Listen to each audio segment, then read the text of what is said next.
I, 40F, need some perspective on my current situation because everything has spiraled so quickly, I can barely keep up. I met Tom, 57M, about a month ago at a dinner party hosted by our mutual friend Mark. I wasn't even planning to attend that night as I had a presentation the next day, but Mark insisted, saying I needed to get out more after my breakup. I had ended a 5-year relationship with my ex about 6 months ago and honestly wasn't looking to date anyone. At the party, Tom immediately caught my attention. He was charming, well-dressed, and carried himself with confidence. Despite the 17-year age gap, he had this youthful energy that drew people to him. We ended up talking for hours about everything from travel to business. He told me he owned a successful company that operated in multiple states and had just bought a beautiful house in the suburbs. I work in corporate marketing in the city, and he seemed genuinely interested in my work, asking thoughtful questions about my career goals. By the end of the night, we had exchanged numbers. He texted me as soon as I got home, saying how glad he was to have met me. We planned our first date for that weekend. He took me to this expensive French restaurant downtown and insisted on ordering everything, including a $200 bottle of wine. When the check came, I offered to split it, but he almost seemed offended and said a real gentleman always pays. Looking back, this was probably the first red flag I missed. The next day, he sent a massive bouquet of roses to my office. My coworkers thought it was romantic, but it made me a bit uncomfortable since we'd only been on one date. Still, I agreed to a second date that same week. By the end of our first week of dating, Tom was already telling me he loved me. Not just casual I love yous, he went into this whole speech about how he'd never felt this way before and knew I was the one. I tried to laugh it off, saying it was too soon, but he got very serious and said, when you know, you know. After that, things started moving at warp speed. He wanted to see me every single day. If I had plans with friends, he would try to tag along or convince me to cancel. He started making future plans without consulting me first, booking weekend trips, making dinner reservations weeks in advance, even talking about which room in his house would be my home office when I moved in. When I expressed hesitation about any of these plans, he would get upset and accuse me of not being ready for a real relationship. I tried explaining that I wanted to take things slow because my last relationship ended badly. My ex and I had lived together for 3 years before I discovered he had been cheating with a coworker. Tom used this information against me, saying I was letting my past relationship issues prevent me from embracing true love. He said a real man would never hurt me like that and that I needed to let go and trust him completely. Despite my reservations, I found myself spending more and more time at his place. He lives about an hour outside the city in this gorgeous house, and he kept insisting I stay over. He cleared out half his closet and drawers for me, bought me duplicate toiletries, even got me my own coffee mug with my name on it. When I said it was too much too soon, he said I was being ungrateful and that he was just trying to make me feel at home. Last week really opened my eyes to how controlling he can be. I had to attend a major corporate event in Chicago, something I told him about weeks in advance. It was a huge opportunity for my career as I was presenting to potential clients worth millions to our company. As soon as I landed, the texts started. He wanted constant updates about what I was doing, who I was with, when I would be free to talk. During a crucial presentation to clients, my phone kept buzzing. I had put it on silent but could see it lighting up constantly on the table. When I finally checked during a break, I had 37 messages from Tom. They started with I love you and I miss you, but quickly devolved into accusations about me ignoring him and probably flirting with other men at the conference. I stepped out to call him briefly, trying to explain how important these meetings were. He said if I really cared about him, I would make time to check in at least every hour. When I said that wasn't possible, he got sulky and said fine, he would just leave me alone for the rest of the week since I clearly didn't care about his feelings. Things got even worse when I returned home. I had plans to attend a concert with my best friend Sarah on Saturday night. These tickets were purchased months ago, and I told Tom about them when we first met. He said it was fine because his college friend was visiting that weekend anyway. We made tentative plans to meet up after the concert. Throughout the entire concert, he kept texting asking when we would be done. Sarah noticed I kept checking my phone and told me it seemed excessive. After the show, Sarah and I were starving and decided to grab some food at a nearby diner. I texted Tom our location and invited him to join, but he refused, saying they were at a bar 30 minutes away, which was apparently the original plan I had ruined. I explained we could meet them after eating, but he just got more upset. Around midnight, he started demanding I come to his place. Sarah and I had driven together in her car, and she lives near me in the city. It made no sense to drive an hour to his place that late when I had to be up early for work the next day. When I told him this, he completely lost it. He sent message after message calling me selfish, saying I was throwing away our relationship, and that if I really loved him I would make the effort to see him. When I stopped responding, he started calling repeatedly until I turned off my phone. The next morning, he showed up at my apartment unannounced with flowers and tears in his eyes. He apologized and said he only acted that way because he loved me so much and was afraid of losing me. But within minutes of me accepting his apology, he started talking about how I needed to show more commitment to the relationship. He had already told his family I would be moving in soon. When I said it was too soon to live together after only a month of dating, he got angry again and said I was leading him on and playing with his emotions. My friends, especially Sarah, are worried about his behavior. They think he's moving way too fast and showing controlling tendencies. Sarah pointed out how he tries to isolate me from them and uses guilt to manipulate me when I don't do what he wants. I want to have a serious conversation with him about boundaries and taking things slower, but every time I try, he turns it around on me and makes me feel guilty for not matching his level of commitment. I'm starting to feel trapped, and we've only been dating for a month. How do I handle this situation without setting off another explosion? Update 1: I want to thank everyone who commented on my original post. You all helped me see that Tom's behavior wasn't just moving too fast, it was dangerous. I took the advice many of you gave about meeting in a public place to discuss boundaries. I chose a busy coffee shop downtown during lunch hour, thinking the crowd would help keep things civil. I was wrong. I arrived early and picked a table near the counter where the baristas could see us. Tom showed up 20 minutes late, already looking agitated. He had apparently driven by my apartment earlier and seen my car was gone, so he thought I was trying to avoid him.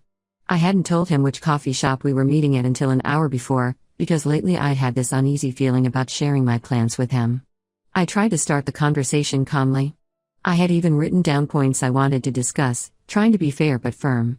I explained that while I cared about him, his behavior was making me uncomfortable. I brought up specific examples: the constant texts during my business trip, showing up unannounced at my apartment, pressuring me to move in after just 6 weeks of dating, and trying to control who I spend time with. His reaction was scary. At first, he just sat there staring at me, his face getting redder by the second. Then he started crying.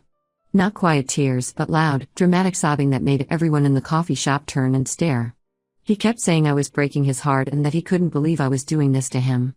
He said he had already told his entire family we were moving in together, that his mother was planning a welcome party for me, and that he'd even started renovating his home office to make it perfect for me.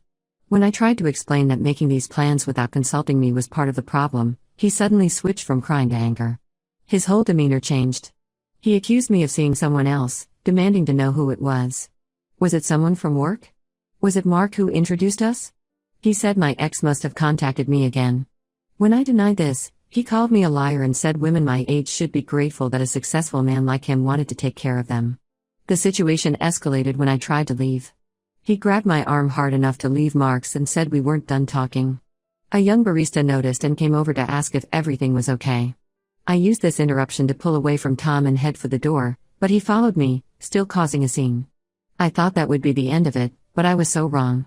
That night, the messages started. Hundreds of them from different numbers since I'd blocked his main one. They ranged from lengthy apologies and declarations of love to angry accusations and threats. He said if I didn't unblock his number, he would keep coming to my apartment until I talked to him. He even emailed my work account multiple times. The next morning, I was at my desk trying to focus on work when my coworker Janet rushed in saying Tom was in the lobby. Before I could react, he had somehow made it past security and was walking toward my desk with a huge bouquet of roses. Then, to my horror, he got down on one knee right there in the middle of the office. He pulled out a ring box and started giving this speech about proving his love to me.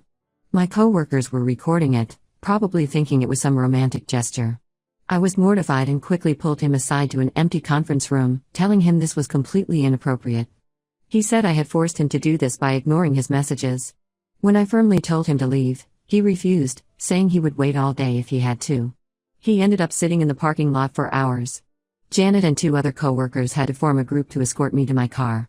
When Tom saw us, he started screaming that I was turning everyone against him and that he wouldn't let me destroy what we had. Security finally removed him from the property, but the damage was done. The next day, my boss called me into her office. She was very understanding but concerned about workplace safety. She offered to help me get a restraining order and said they would update security protocols. I broke down crying in her office, finally telling her everything that had been happening.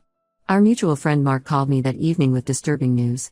Tom had been calling and texting him constantly, asking detailed questions about my schedule, where I usually go after work, which grocery store I shop at, things that went way beyond normal concern. Mark was worried enough to warn me. I've blocked Tom on everything, but he keeps finding ways to contact me. He's created new email addresses, used different phone numbers, and even reached out to other friends trying to get messages to me. He's posted about me on social media, painting himself as the victim of a cold-hearted woman afraid of true love. Some of his family members have sent me messages too, saying I'm making a huge mistake and need to give him another chance. I've started documenting everything, screenshots of messages, dates and times of incidents, photos of the bruise he left on my arm at the coffee shop. My brother suggested I get a restraining order, and after today, I'm seriously considering it. I just can't believe how quickly this all spiraled out of control. A month and a half ago, I thought I'd met this charming, successful man, and now I'm afraid to walk to my car alone. Update 2: The situation with Tom has taken an even darker turn than I expected. After blocking him and filing the initial police report, things seemed to quiet down for about a week.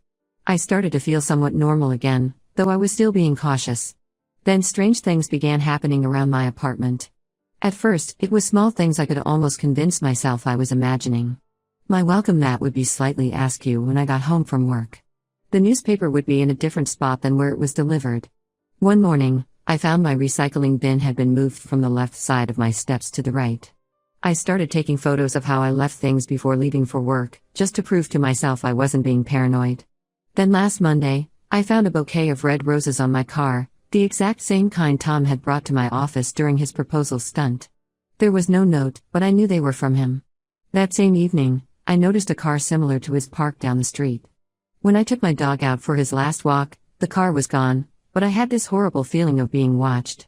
I couldn't sleep that night and ended up ordering a security camera system on Amazon with overnight delivery. My brother came over the next day to help me install them, one facing my parking spot and another at my front door. I wish I hadn't looked at the footage after the first night. The cameras caught Tom coming to my apartment almost every night between 2 a.m. and 4 a.m. He would just stand there in the shadows, sometimes for hours, staring up at my windows. In one video, he actually pressed his face against my living room window and tried to look through a gap in the curtains. The most chilling part was realizing this had probably been going on for weeks before I installed the cameras. I took the footage to the police station immediately. While filing for the restraining order, the officer revealed something that made my blood run cold. This wasn't Tom's first rodeo. He had 2 previous restraining orders against him in different states, one from 2018 and another from 2020, both from ex-girlfriends. The officer said they would expedite my request given his history. The revelations didn't stop there. Mark did some digging and discovered Tom had been lying about pretty much everything. He wasn't a business owner at all. He worked as a regular sales representative for a company, not even in a management position. The house he claimed to own was actually rented. When Mark confronted him about these lies, Tom said he only pretended to be more successful because he thought that's what women my age expected. But the biggest shock came when Mark uncovered that Tom was still legally married. His wife lived in Florida, and they had been separated for 3 years but never actually divorced. Mark found this out through a mutual friend in Tom's college alumni group. Apparently, Tom had told some people at the dinner party where we met that he was divorced, and others that he had never been married. He had carefully managed to tell different lies to different people so no one caught on. When confronted with this information via email, since he was blocked everywhere else, Tom completely unraveled. He created dozens of new email addresses to contact me. Some messages were thousands of words long, weaving elaborate explanations for his lies. He claimed his marriage had been over for years, that his wife was the one refusing to sign divorce papers, that he had only lied about his job because he was embarrassed, and that none of this changed how real his feelings for me were. Then the messages turned darker. He started threatening to come to my workplace again, saying if I wouldn't talk to him voluntarily, he would make me listen. He sent emails to my entire team at work, telling them I was mentally unstable and making up lies about him. When this didn't get a response from me, he somehow found my parents on Facebook and sent them long messages about how I was making a huge mistake and they needed to help him save me from myself. The final straw was when he emailed me screenshots of conversations I'd had with friends on social media, private conversations from accounts he shouldn't have had access to. I still don't know how he got them, but it made me realize how obsessed he had become with monitoring my life. The restraining order is being processed, but my lawyer says it might take a few more days. In the meantime, I've moved in with my brother and his wife temporarily. I'm working remotely, and my company has been incredibly understanding about the situation. They've even offered to transfer me to our Seattle office if I want to make a fresh start. I feel like I'm living in a nightmare. How did I miss so many red flags? How did I not see that this charming, seemingly successful man was actually a lying, manipulative stalker? The police have warned me that people like Tom rarely stop on their own, and that his behavior is likely to escalate further when he realizes he's losing control. Update 3. I wanted to give a final update on my situation because the events of the past few weeks have brought some closure, though not in a way I ever expected. The restraining order was granted, and I moved to a new apartment in a secure building with 24-hour surveillance and key fob access only. My company has been amazing through all of this. They approved my request to work remotely most days and installed extra security measures at the office for the days I do come in. Unfortunately, Tom didn't respect the restraining order. The first violation happened 2 weeks after it was issued. He waited outside my new building for hours, trying to follow residents in when they entered. Security caught him and called the police, but he was only given a warning. The second time, he somehow got into the building by claiming to be a delivery person. He made it all the way to my floor before another resident reported a suspicious person. When the police arrived this time, they arrested him. While he was in custody serving his 30-day sentence for violating the restraining order, I received an unexpected email from a woman named Rebecca. She introduced herself as Tom's wife, not ex-wife as he had claimed. She had discovered my situation through one of Tom's family members and wanted to warn me about his pattern of behavior. According to Rebecca, I wasn't the first woman Tom had done this to. Their marriage fell apart 3 years ago when she discovered he had been dating multiple women in different cities, telling each one he was single or divorced. He would love bomb them intensely for a few weeks or months, push for serious commitment very quickly, and then become controlling and obsessive. When the women tried to leave, he would stalk them and try to destroy their lives. Rebecca had been trying to divorce him for 2 years, but he kept delaying the process by not signing papers or showing up to court dates. She had her own restraining order against him after he broke into her house one night.